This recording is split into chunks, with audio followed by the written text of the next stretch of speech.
ಪುಟ್ಟಿನ ಮಾತಾಡ್ಸ್ಬೇಕಾ? ಅಲ್ಲಿ ನೋಡಿ.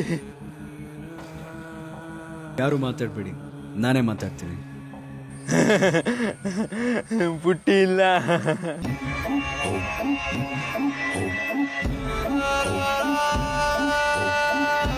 ನಿಗೂಢ ರಾತ್ರಿ, ಇಂದು ರಾತ್ರಿ 10:30